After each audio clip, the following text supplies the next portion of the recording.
it's Cherie. Welcome to my YouTube channel. In this channel, I talk about living life abundantly. And when I say living life abundantly, I'm not talking about material things, but strengthening your relationship with Jesus Christ. We do a lot of inner work on this channel, and I do give homework. So if this is interesting to you, don't forget to like and subscribe. Okay, let's get into the video. So in chapter 2, we saw the famine that drives the family out into the world, and we see the loss of loved ones.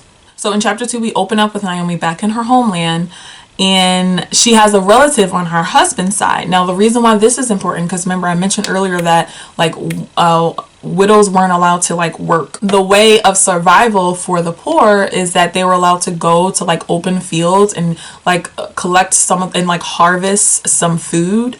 And that was one of the laws. So they have the means to survive, but they also have to work for it. And that relative who Naomi decides to go to is Boaz, which, wait for it, Boaz is Rahab's son. Now, if you don't know Rahab, Rahab was the former prostitute who hid the Israelite spies.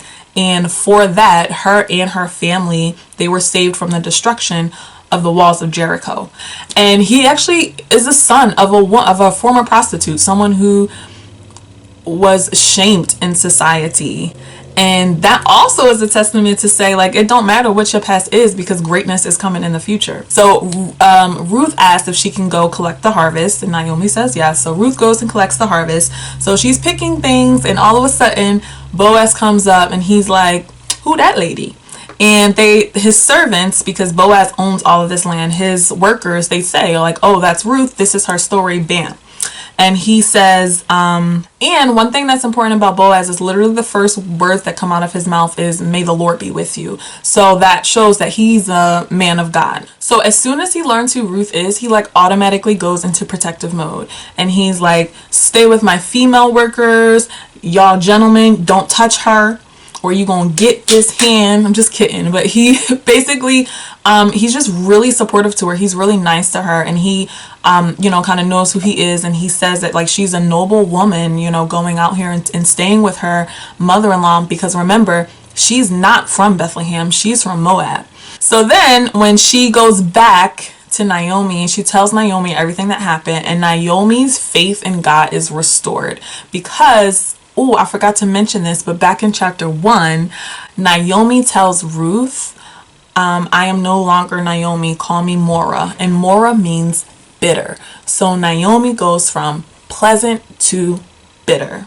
And now her faith in God is restored. And she says, Boaz didn't abandon his kindness to the living or the dead. And I think that speaks to Boaz's character, because he could have easily said, you can go somewhere else to Ruth, and that would have, caused dishonor towards Elimelech and his Elimelech, who is not there anymore. But it's basically kind of showing that even behind closed doors, even though the doors weren't literally closed, but even though behind closed doors, he still has honor. He's still honorable. He's still kind. He's still showing the characteristics of God. So this basically concludes chapter 2. In the next video, I'm going to talk about chapters 3 and 4. I hope this was a blessing to you. And if you have any questions, comments, concerns, you can comment them down below. Don't forget to like and subscribe. And I will see you in the next video. Bye!